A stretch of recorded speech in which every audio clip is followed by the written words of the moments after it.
Welcome back to Wednesday night and Open Studio. Super exciting.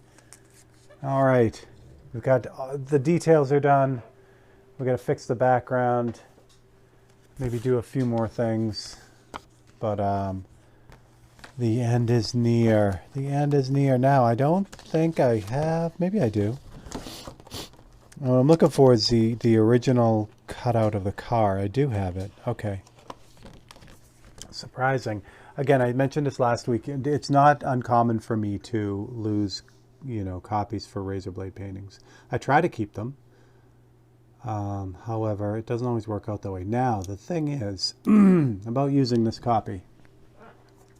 Things like the wheel, the bottom wheel now are wrong. You know what I mean? Like I fixed the bottom wheel. I fixed the hood. So this copy now, if I go and use this to clean up the background, this is going to end up reintroducing all the same problems that I worked so hard to fix on this. So we're not going to use this one. Now, I know what you're going to say. Well, then how do you get the background accurate to the new painting? Well, instead of using a photocopy that I used, like the original photocopy, I'm going to take off my microphone real quick. I'm going to take this over to the copier, which is right here. And I'm going to actually make a photocopy of the painting itself. Copy. Copy. I would have done this before, but Open Studio means I do everything with you. So, except go to the bathroom. I don't take you into the bathroom. That wouldn't be cool. All right. So I do this trick, actually I do this trick more times than you would think because it really works well. So the painting is at a point now where, it's got a lot going on. So by making a photocopy of the actual painting now, this is exactly, obviously, what I have here. Now this is a little bit too dark, but I think this is going to work for us. I should have lightened that up a little bit, this copy, but it's going to be fine. I'm going to try cutting it out. If it looks like I can't see enough of the painting, then we'll deal with that. I'll make another copy. But if I can get away with this, then we'll get away with this. Again, what I'm doing is I'm going to spray the background. So I want what I've done here for the car to be, covered nicely. The really dark areas, like where the exhaust is and everything, I don't have to be as perfect as in here. The wheel, it's the same thing. Like with the wheel, I know the wheel is a really fat wheel. I know it goes way in underneath the car, but I'm gonna not include that. All I want is the part of the wheel that I painted, because what I want to have happen is I want the dark part underneath the car to all blend together. So that's why I specifically want it to be kind of exposed. And we get up into the handle. That's good. Yeah, there's a lot of cleanup on this background. I'm glad I decided to do this. There's just a lot of adjustments that were made. There's some overspray on there that needs to go away. Yeah, I just had a fear that I was working off the camera, like that you guys couldn't see what I was cutting. All right, front of this car. What do we got going on there? Nothing. We're good. I can, you'll see. I'll move this template around a little bit to make sure that I'm, getting what I really need to get down. But this just gives me the basis for this background, and that's good. That's going to work out well. Okay, so here we go. That's that. Because we're not. You'll see. Well, I was going to say we're not going to just hose this thing down. It's really about making these spot repairs. Like I don't want to repaint the background. I just want to fix the things that need to be fixed. So what we're going to do, we'll do the top first, I think. Make sure this is the. So again, I don't care about the bottom right now. So I'm just making sure the top is lined up. And ideally, what would be great is if I can see Can you just barely see the window in the back there? And you can see the red overspray right there, and then you can see the top of the hood, the very edge of the hood in the front. That's exactly what I'm looking for. Maybe a slight adjustment in the hood so I don't blow out as much of that. And now I'm a little bit too low in the back, so I want to raise that up a little bit. But I still want to be able to just get a feeling. That's perfect right there. I still want to feel, you know, the car there. I want to see the car on the edge there. Because now when I do this background repair, when I pull it, it's all going to be perfect. It's not going to be, there's not going to be any voids. What I don't want to do is have the copy like too far up over the actual car, because what then will happen is when I pull the copy off, I'll have this outline around the car, and I desperately don't want that. All right, so we're going to do this in pretty much the same order that I did it originally. We're going to spray the white here in this corner. Well, you know, shut up and do it. All right. A little bit of white here. I have a really reduced white in here, so I'm going to start with this and see what it does. Again, what I'm really concerned with is fixing this overspray down here where it's all blue. So we start there. And again, it's all about being just going light layers. I'm not trying to like blast this in here.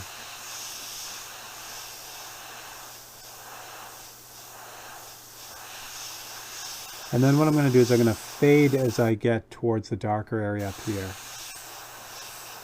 I'm definitely going to put white in that area, but I don't want to just, again, I don't want to respray the whole area. I don't want to just bring this all the way back to white and then put the black in. I could do that, but there's more of a chance that something's going to go sideways if I do that big of a repair. Again, I want to get away with doing just what I need to do to fix this.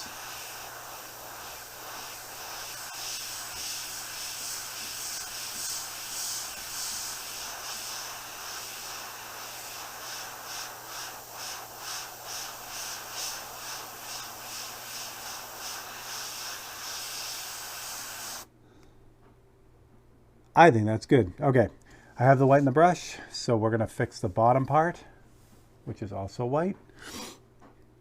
Remember before, a couple episodes ago, I had the damage there that I kind of covered. There's a couple other little spots right there, so we're going to do the same thing here. Instead of just kind of trying to hammer the whole thing and make those spots go away, I'm going to grab some white and take the curse off those two little dots there. Yeah, I think you guys can see them, right? Yeah, you can. So there are two little specks of something, whatever it is.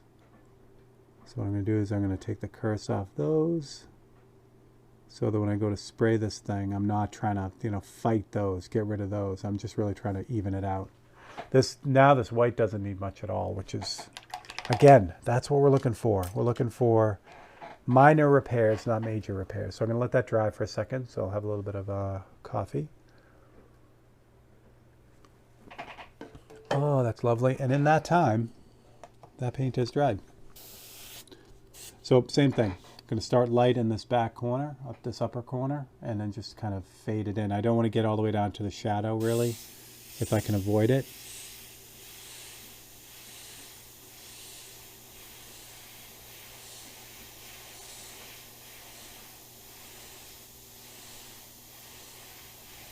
Nice light layers, just let it build up by itself.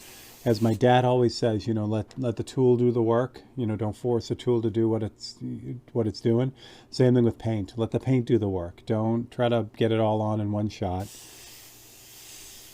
Just light layers.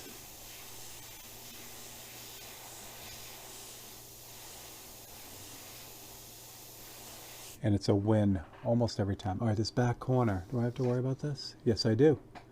This back corner right here, it's got some red overspray on it. For this, I really want to hold this down though, because I'm right up against the bright red of the back of the car, and I don't want to get the white on the car.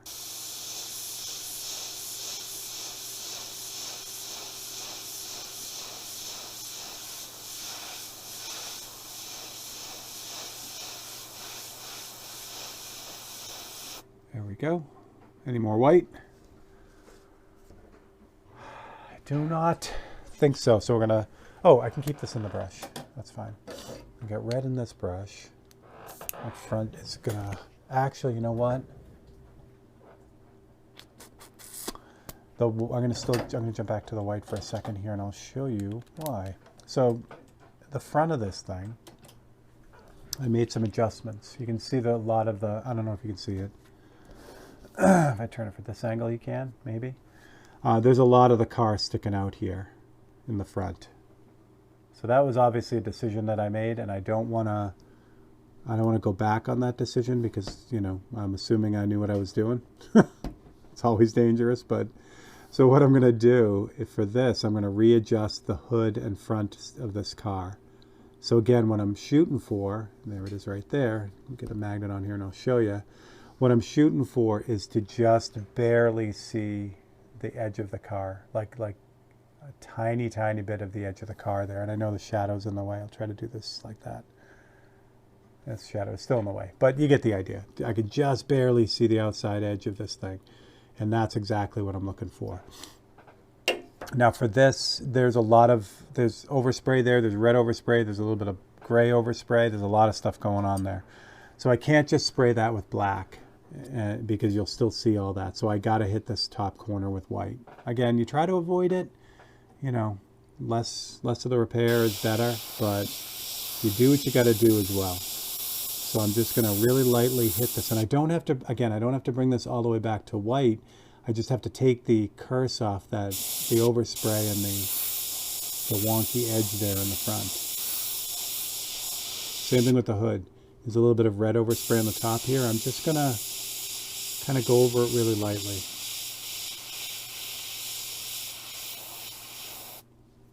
And you'll see, when I switch to the black, I'll be able to, well, we're going to switch to the black right now. When I go with the black, I'll just be able to, you know, put that right back in. I get rid of the red in this brush.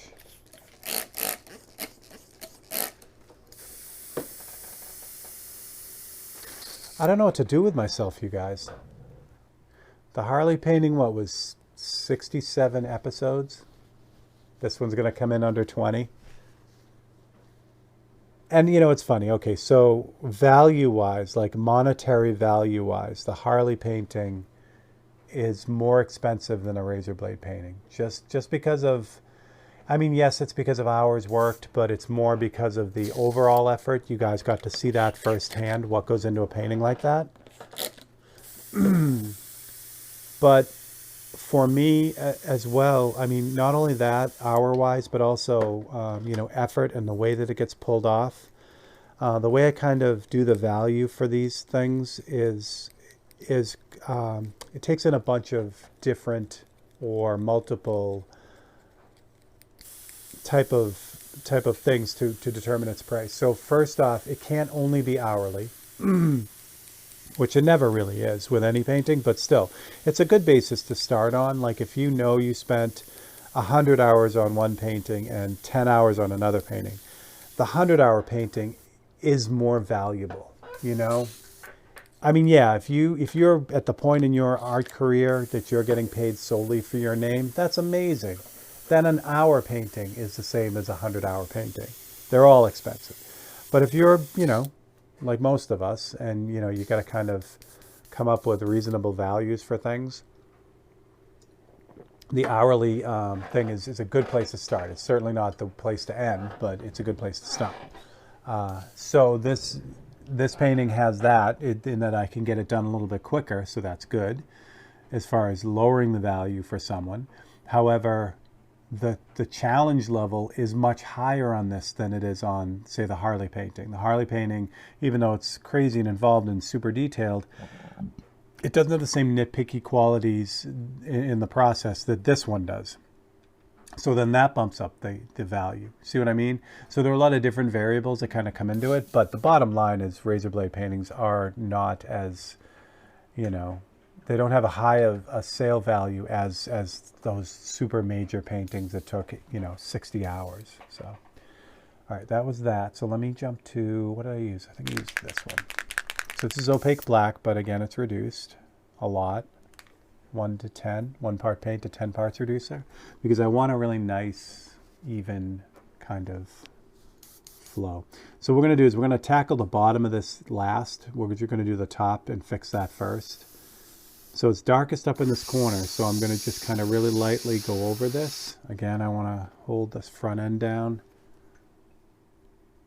so I don't get this black on the car. And this, again, I can't stress it enough. Just crazy, crazy light layers. And then I stop and I look at it and evaluate it. Put a couple other layers on it and take a look at it. And that way I'm not blowing this thing out in one shot and then having to redo the whole thing.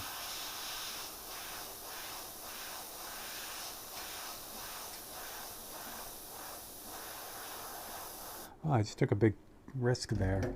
I don't know that this top part over here is lined up. And it is not. I'm glad I caught that when I did. It's going to give you a good example of what I was talking about before, how it has an outline around it if it's not lined up right. So let me finish the front and I'll show you what I mean. I got it in time that it wasn't a big deal, but it actually worked out well that you get to see it. So when I take this off for a second, if you look real carefully, especially like on the back of the window, there's that really white, light halo. That's just because it wasn't really lined up. Now again, oh, did I just drop that? I just dropped the copy. Where did it go? Oh, for crying out loud. Oh, I got it. Again, when you're dealing with like micro small copies, they tend to go, you know, when they drop, they're gone. All right, so again, sometimes that halo can happen even from just simply the thickness of the paper. Like if I'm aimed the airbrush like this, I can't even explain it without drawing it out here. It's like a reversed shadow, a paint shadow. So say this here, you have a like electron microscope, and this is the paper itself. This is the thickness of the paper, right? And here's my razor blade painting down here. So when I come in with the airbrush spray like this, right? It hits here, but then it casts a negative shadow. The paint doesn't hit where the shadow of the paper is. I know that seems like, you know, that's super minor. Like, how big is that really? Well, there it is right there. That's how big it is. You know what I mean? It's like, it's crazy. So, again, and that's what we were just talking about with the introduction of new challenges with a painting like this that aren't really in a bigger painting. You don't have to worry about how thick your paper is, you know, other than the functionality of the paper, but you're not worried about, will it cast a negative shadow on my piece, unless you're working on something like this. That is lovely. I did make the background a little bit darker than it was originally, but what that does is that pops that red off the front. It just really makes that work well. I still see a bit of a halo there, which is, again, it's totally fine. What I'm going to do to alleviate that is grab a template though this time, because my cutout's okay, but these templates are like perfectly cut. You know what I mean? The arches, the angles on these are just beautifully smooth. So I'd rather have that type of curve than my wonky curve that I cut out. Is this going to do it? Where's my other one? I swear, kids, I should just tape them to my face. Although I'd probably still lose them. We'll use Pyro Curve from Mr. McKay, from Scott McKay's Pocket Graphics. I'm sure I could find something. All right, so same thing here. And plus the other nice thing about using these templates, like especially the Pocket Graphic templates, these are a lot thinner than the paper even that I use. They're stronger because they're whatever plastic material they're made out of, but they're also thinner. So they're not going to give me that that shadow that we were just talking about. So there we go. So this time I came in a little bit more so that I'm more on the window.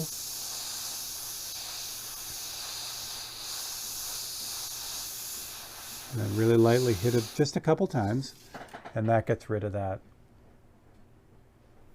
fun thing that was on the top. All right. Oh, what's that down there? I screwed that up. Why didn't you guys tell me? Look at that. That sucks. Oh well. Let's fix that. Let me that's just simply that I wasn't paying attention. And when I was spraying the black, I was putting the black down here by accident, and that sucks. And what else sucks is I dropped that damn copy again. I'm telling you, I don't want to have another struggle bus episode. That's not what I want. All right. So I'm going to cover this up because I don't want to get white on the car again, because I got to go and fix that, which is fine. Because it's a relatively easy fix. Now, what I don't want to do when I fix this is have the reverse problem. I'm going to spray white here to get rid of that gray smudgy. I don't want to get white up here, so we're going to take another template. Actually, Scott's will work for this.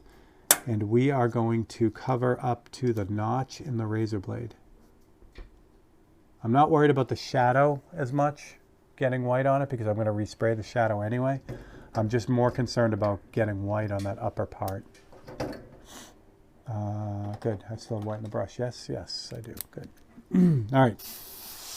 Repeat the process of fixing this bottom section. This is just going to take a little bit of time, because I gotta go slowly over this to build it up.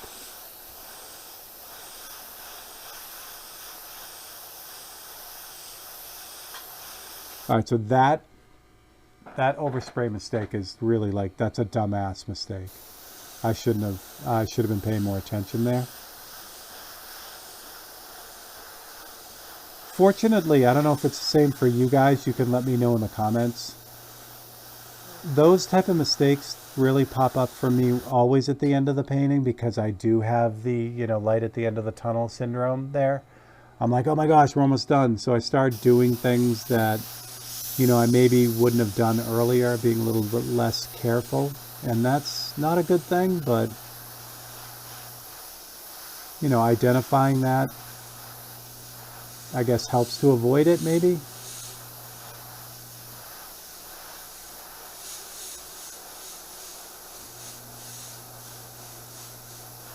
Okay, all better. So we'll leave this copy here, but we'll remove Scott's because we don't need that. That's lovely. Now let's make sure the bottom is lined up. The same thing needs to happen here. I want to just barely see the edge of that car. Yes, like that. We'll grab a couple magnets for this carefully, because we don't want to damage the rest of the painting. Here we go. And switch back to black. Now remember from the beginning, this the shadow underneath the car is going to spread out a little bit. I was going to pull out below the wheels so I could it's kind of a, not really a cheat, but I'm going to use the shadow to kind of cover some of the sins of the bottom of this back wheel. I just had a hard time with the bottom of the wheel, mostly because I couldn't see it because of the parking lot bumper there on the ground. But the shadow in the photograph also comes down, farther than I had it as well. So even though I'm kind of using it as a cheat and a crutch, it is really there that way. So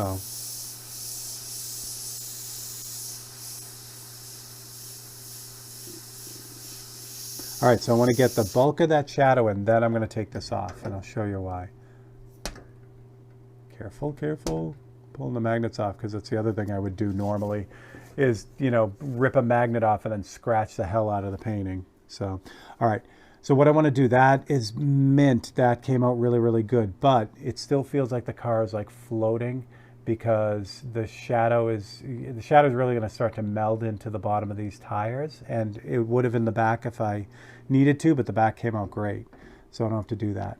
All right, so what I'm going to do is I'm going to kind of grab some of this and start incorporating some of the shadow lightly into where the bottom of the tire is. So you notice I have the template. I'm kind of blocking off the wheel itself in case I get too close to it. I don't want any black on the wheel. I just want it on the edge.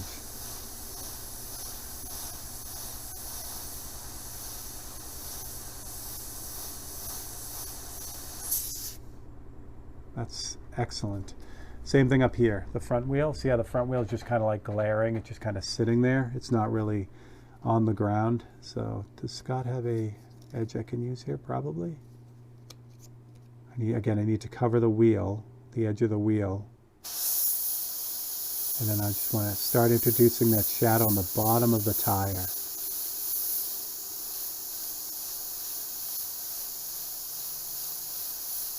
And this just really helps ground the car. You know what I mean? It sticks the car to the ground. It's not floating anymore. I love this. I love this because we are nearing the end. All right, so now just minor adjustments. So like the hood, there's a little bit more of that, you know, that halo that I want to get rid of. So we'll just find a curve that matches that. Maybe give that a little hit. And real quick, there are two ways to use a template like this, any template, and I'll give you a little template demo in the last few minutes. So you can work parallel with the template, and it'll give you like the long, whatever the curve or whatever the edge is that you're trying to get. But in this instance, what I'm doing is I'm doing a repair. So I only really need little bits of this. So you can also work perpendicular with the template as well. So if I just need to like put a few little, you know, whatever's in, you can work that way too. So it really depends on what you want to get out of it. If you work parallel with the edge of the template, in both instances, you know, for the most part, you really want to make sure that that template's held down well. Because if it isn't, especially when you're working parallel, there's a good chance that the air will get underneath and push the template up and make it fuzzy. That happens less when you're working parallel. I mean, it can, because you can aim this way and then the air gets underneath. But it happens less because you're usually working in a smaller area. And you know, this isn't 100%, but if you want a nice crisp, clean edge, you really want it kind of be directly aimed at the template or with the edge of it like this. If you go for this, again, the air is going to get underneath and it's going to soften the edge. Again, that may be something you want. You know, you may want a real soft edge from this template, which is really great because you can do things like that, you know, let the air push it up, or you can literally pull it farther away from the surface and it gives it a really soft edge. You would still get whatever shape you want, you know, but it's much softer. So there's a lot you can do with it. You just have to know what each thing is going to do. So there's your side whatever lesson. Ladies and gentlemen, I think the painting portion of this painting is done.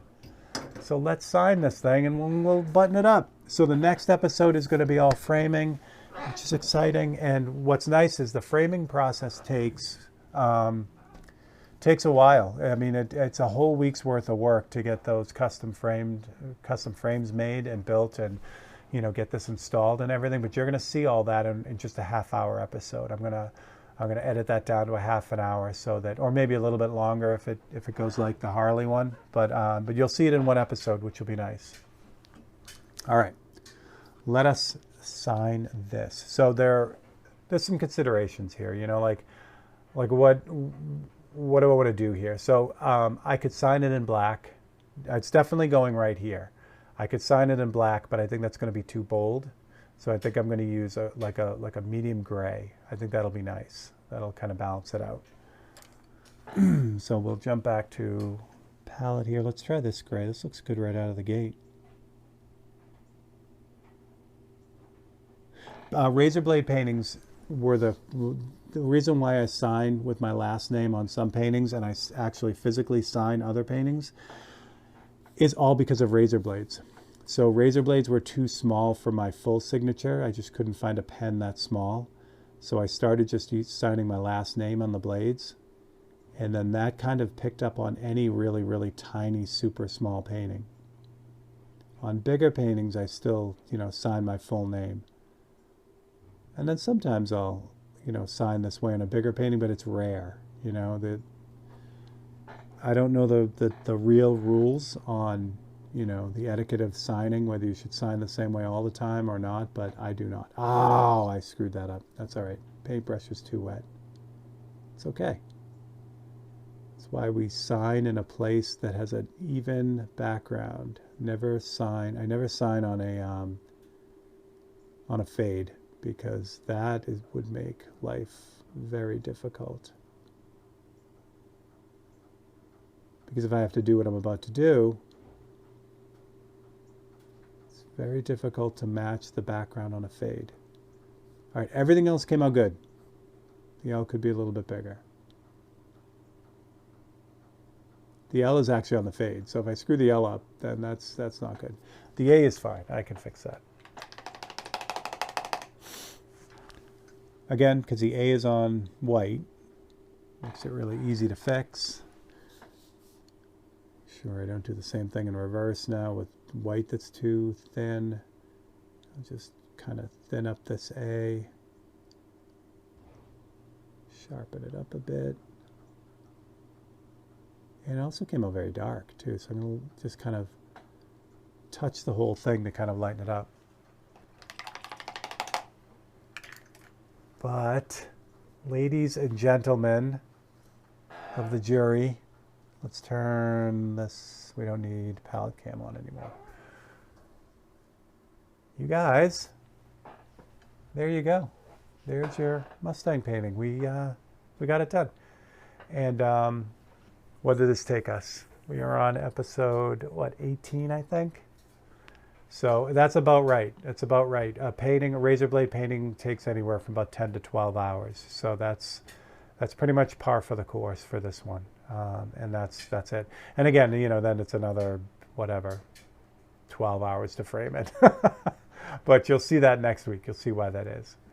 But I want to thank you guys for hanging out with me for this painting. This is great. I'm glad you all stuck in there and hung in there. Your comments were amazing. Your questions were great. Keep them coming. Next week will be the framing for this, and then this one will be buttoned up and ready to go. So thank you all. So thank you all again. Special thanks to my members here at YouTube, for my Patreons over on Patreon, and of course all of you who have already hit that like and subscribe button. Welcome to the family. Thanks for hanging out. And I am Steve Leahy. This is his Mustang painting, and next week we'll have this buttoned up and ready to go. Thanks a lot, guys.